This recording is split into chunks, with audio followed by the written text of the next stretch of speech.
Chileans rejected the constitutional plebiscite on Sunday with more than 55% of the vote, thus maintaining the current constitution from dictatorship of Augusto Pinochet.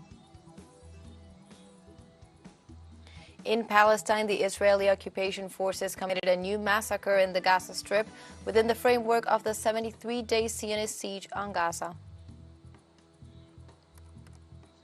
And in Australia, floods caused by the passage of Cyclone Jasper closed roads, airports, and forced hundreds of people to evacuate in the north of the country.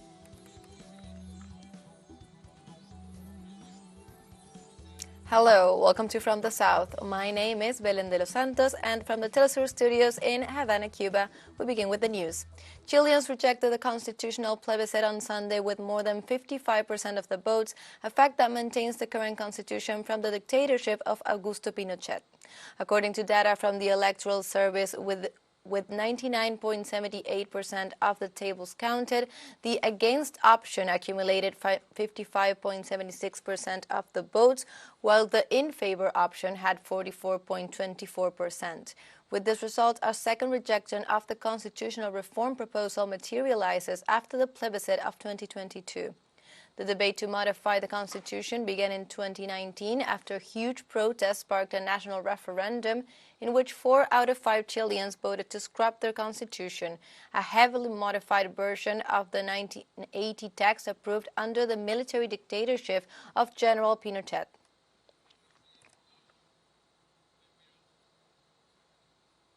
The president of Venezuela, Nicolás Maduro, described the meeting in San Vincent and the Grenadines as historic and a triumph for the Bolivarian peace diplomacy. During an extended Security Council with the military high command, the Venezuelan president pointed out that it was fair and necessary to develop the consultative referendum for the Guayana Essequibo so that the population could determine the terms of the future of the Essequibo. In addition, he emphasized that they have kept on overcoming the test to consolidate peace and internal security in the country. Maduro also highlighted the success of the monolith union of the Bolivarian National Armed Forces and the liberation and unionist vocation of Venezuela before Latin America and the Caribbean. The historic meeting in St. Vincent and the Grenadines last Thursday, December the 14th. That day will go down in the history of the Venezuelan peaceful diplomacy as a day when Venezuela's truth prevailed vis-à-vis Latin America and the Caribbean. A day of triumph for Venezuela's truth, for our libertarian vocation and unionist spirit, for our diplomatic capacity. In this context, the Venezuelan president pointed out that it was fair and necessary to carry out the consultative referendum so that the citizens could take a stance on the future of the Guayana Essequibo.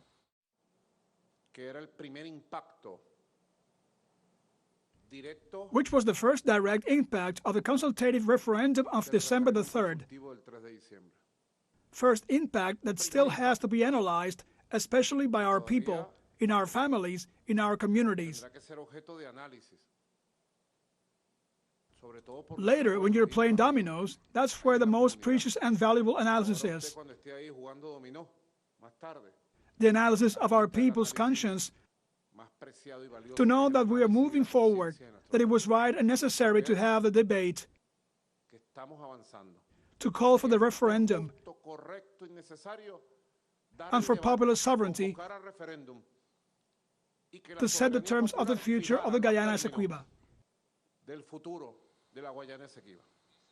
The Venezuelan president also pointed out that a consensus was reached in San Vincent and the Grenadines thanks to a historic step taken by the people and the Bolivarian National Armed Forces with the referendum of December 3rd. Argyle Agreement for Dialogue and Peace. The title is conclusive, for dialogue and peace.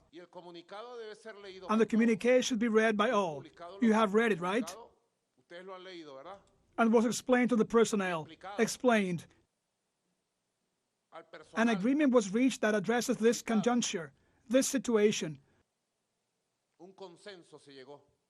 So I can say to the people and to the Bolivarian National Armed Forces,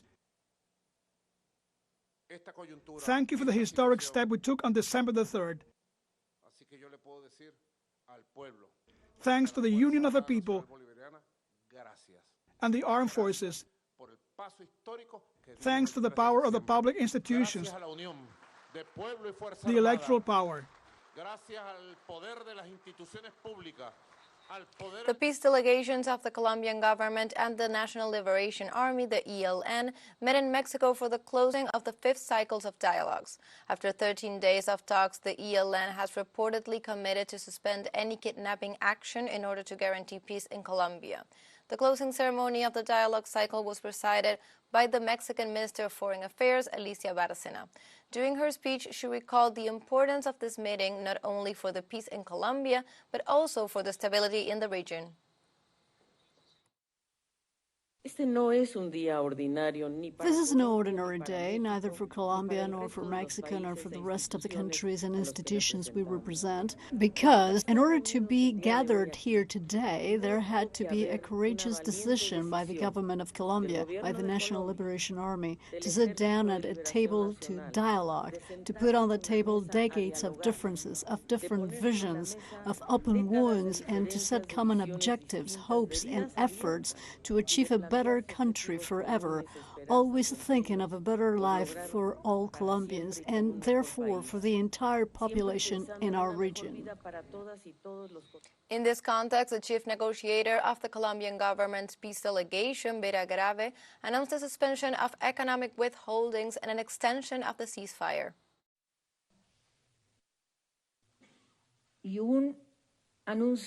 An announcement that I believe is of utmost importance for peace in Colombia, the announcement of the ELN to suspend what the ELN calls the economic retentions. The government calls it differently. This is linked to the extension of the ceasefire and to a joint commitment of the ELN and the government to provide information about the people in captivity. And teleSUR grows, and it will soon expand its content to the Arab world. A framework collaboration agreement between the Green Zone Foundation of Qatar and the multi-platform teleSUR was signed this Sunday at the headquarters of the multinational in Havana, Cuba. The agreement was signed by the president of the Green Zone Foundation, Darwish Saleh Al-Shebani, and the president of teleSUR, Patricia Villegas. The first objective of the agreement is to translate teleSUR's news content into Arabic and contribute to making Arabic culture and language better known in Latin America. Prior to the signing of the agreement, the president of the Arab organization toured the working areas of teleSUR's production center in Havana. Green Zone Foundation is a non-governmental cultural foundation created in May 2021 in Doha, Qatar, whose main objective is to create ties between nations through the dissemination of Qatar's culture, the exchange of artistic expressions, and the study of the Arabic language. Let's take a short break, but remember you can join us on TikTok at teleSUR English, where you will find news in different formats, news updates, and more. Other stories coming up, stay with us.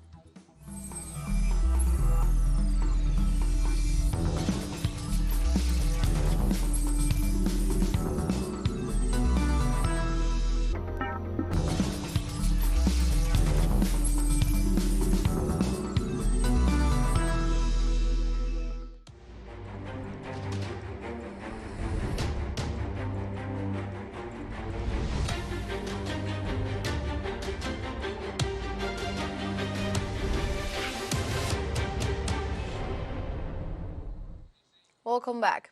Local media in Palestine announced on Monday that the Israeli occupation forces committed a new massacre in the Gaza Strip within the framework of the 73-day Zionist siege on Gaza. In turn, health sources announced that more than 100 people were killed after massive overnight attacks in Jabalia, in the north of Gaza. In this regard, the report added that hundreds of people remain trapped under the rubble and that some 20 have been hospitalized. At the same time, the Israeli occupation airplanes also launched violent attacks on different areas of the city of Khan Yunis, killing dozens of people. So far, more than 19,000 civilians, most of them children and women, have been killed in Gaza in the framework of the genocide perpetrated by Israel since October 7th. In relation to the attacks in the Gaza Strip, the Israeli occupation army launched military incursions in several locations in the West Bank. The Palestinian Ministry of Health reported that 4 Palestinians were killed on Monday by Israeli soldiers in the Farah refugee camp south of the city of Tubas. The 4 young men killed, aged between 17 and 24 years old, were hit by Israeli projectiles in the head and chest.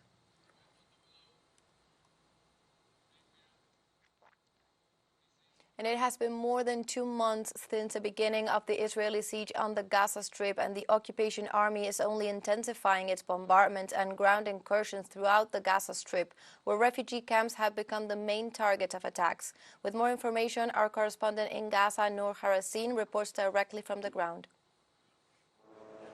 The 73rd day of this deadly Israeli war on the Gaza Strip, and Israel continue its attacks on Gaza specifically and intensively now on refugee camps.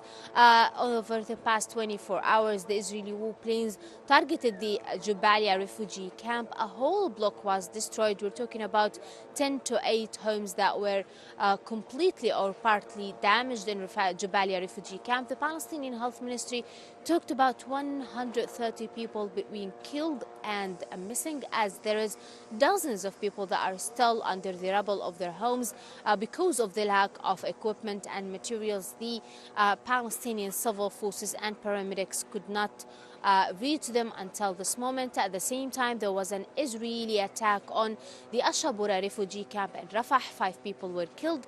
Also, a new Israeli attack on the Al-Nusayrat refugee camp, where 12 people were killed. And this is only talking about refugee camps over the past hours. At the same time, the Israeli forces continue striking several cities, streets, farms, residential homes in all Gaza, from its north to its south. At the same time, Palestinians are now talking about the reopening of the Kerem Abu Salim border in order to allow more humanitarian aid into the Gaza Strip. However, nothing changed on the ground. What is happening now is actually the Israeli forces are searching the humanitarian aid trucks, and it's still being allowed through the Rafah crossing. 0 humanitarian trucks until this moment entered via the Kerem Shalom. This is Noor Harasin, teleSUR, Gaza. And as the humanitarian crisis worsens in Gaza, trucks carrying aid passing through the border city of Rafah on Sunday was boarded and the aid thrown to crowns on the streets.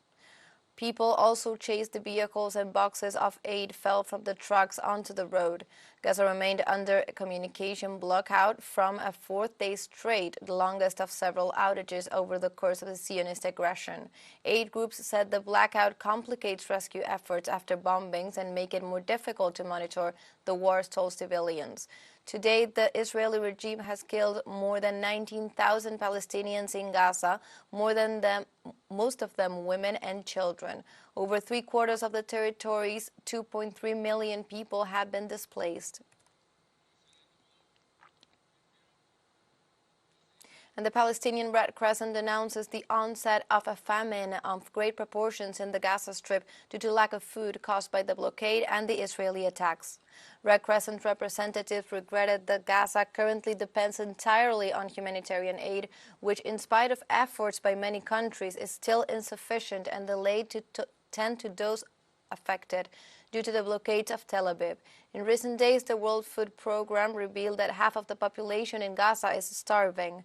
The Palestinian Red Crescent also warned about the potential occurrence of an epidemic, as many people are sleeping in the streets amid a fertile environment for the rapid spread of disease. And Lebanese resistance Hezbollah carried out operations against the Israeli occupation forces stationed in the western sector of the border. In a release statement, Hezbollah confirmed it had attacked a bunker where Israeli soldiers were deployed in response to Israeli bombardments in the south of the country, and in support of the Palestinian people. According to the statement, the action was carried out with appropriate weapons and caused injuries in the ranks of the Tel Aviv armed forces. The Lebanese resistance also reported an operation against an Israeli military force in the vicinity of the Hanita position. On the other hand, Tel Aviv fighter jets attacked the eastern outskirts of the city of Blida and 5 others. In Egypt, a group of 4 European lawmakers called on Sunday for a ceasefire in Gaza, following their trip to the Rafah crossing to see how European aid is helping Palestinians. Lawmakers from France, Sweden, and Ireland, affiliated to the centrist parliamentary group Renew Europe, are among those participating in the call. Christopher Grudler, French lawmaker and head of the delegation, said progress is being made on the idea of a ceasefire in the Israel-Hamas war, while Aber al-Lashani, a Swedish lawmaker, said a ceasefire is urgently needed to improve the humanitarian situation in Gaza. Al-Salani also called for pressure to be put on both sides in the war, particularly Prime Minister Benjamin Netanyahu and his far-right government, and called on the United States to join European calls for a ceasefire. Found out that no matter how much we are going to send, it doesn't matter, because there is no ceasefire and there is no security. As long as there are bombs, Israeli bombs falling on the Palestinian people, the aid won't do its job. We might, give the food and they will be, for a while, full, but then they go out and they stay at home and they will be killed by the Israeli bombs. We have a second short break coming up, but before, we invite you to join our WhatsApp community for our English-speaking audience. You can scan the QR code on screen to join directly and share the link to reach more people. Constant news coverage of Latin America and the Caribbean, as well as the rest of the world. Stay connected and informed with teleSUR. Final short break, don't go away.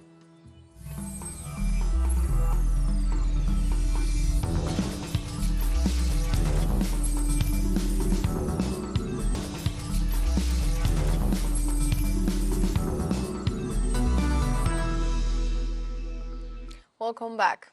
In Russia, delegates from the ruling party unanimously backed President Vladimir Putin's bid for re-election at a party conference in Moscow on Sunday. The move came just days after the Kremlin's leader's supporters formally nominated him to run in the 2024 presidential election as an independent. Dmitry Medvedev, United Russians chairman and a former Russian president and prime minister, called on fellow party members to support Putin ahead of the vote scheduled for March 15 to 17th. Also on Sunday, a little-known candidate for Russia's presidency registered as a candidate by securing the nomination of a group of more than 500 supporters in the Russian capital, a petition mandatory under Russian election law for those not running on a party ticket. Independent candidates also need to collect signatures from at least 300,000 supporters in 40 or more Russian regions. I put to a vote a request to back the candidacy of Vladimir Vladimirovich Putin to the post of President of Russia in the elections set to take place on 17 March 2024. Voting on this question is open. I ask you to vote. Who is in favor? Against? Abstained? Accepted unanimously. In Sudan, fighting between the army and the rapid support forces reached the city of Wat Madani, where displaced people from the capital Khartoum have come in search of safe shelters. According to information from the Norwegian Refugee Council, Wat Madani should not be affected by the civil war in Sudan due to its dense population of 700,000 inhabitants and other 84,000 refugees hosted in the region. In this regard, the entity pointed out that the city is a place of refuge for displaced people from Khartoum, including for humanitarian aid, medical evacuations. Civilians started to flee to neighboring states with Sudan, where their population is overburdened and with scarce resources.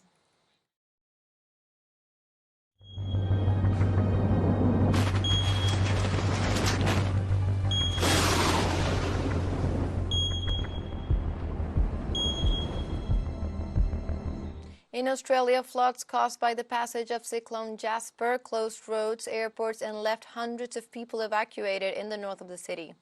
The government of Australia ordered on Monday the deployment of up to 150 soldiers to support emergency services with evacuations in several localities that have been isolated in the extreme northeast as a result of the floods generated by the passage of Cyclone Jasper in the region. Through a message published on the social network X, the Australian Minister for Emergency Management informed that the emergency helicopters will be sent to evacuate the isolated residents. On the other hand, the police of northeastern state of Queensland confirmed the rescue of some 300 people, assuring that a similar catastrophe had not been seen in the region since 1977. And in Argentina, storms affecting the province of Buenos Aires left at least 15 people dead. The authorities reported 2 new deaths. On the one hand, a woman in the town of Moreno who was crushed by a tree branch, and another person in Coronel Rosales who drowned after falling into a well full of water. The storm broke out on Saturday night and initially left 13 people dead, among them a minor, due to the collapse of a part of a club in the city of Bahia Blanca. Roof and billboards were also blown off, trees and electricity poles fell, affecting the power supply and land communication roads.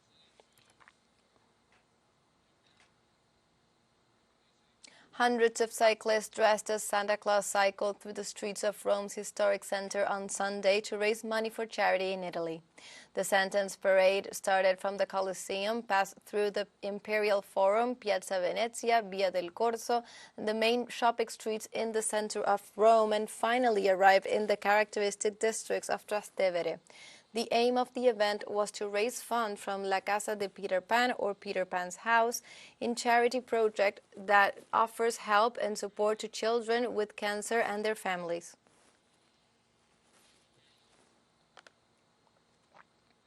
And like this, we have come to the end of this news brief. But before saying goodbye, we want to thank our Caribbean audience, especially the audience of Trinidad and Tobago. We are pleased to share our newscast and contribute to provide an alternative news source of the latest world events. You can find these and many other stories at our website at telesurenglish.net, and join us on social media: Facebook, X, Instagram, Telegram, and TikTok. For TeleSUR English, I'm Belén de los Santos. Thank you for watching.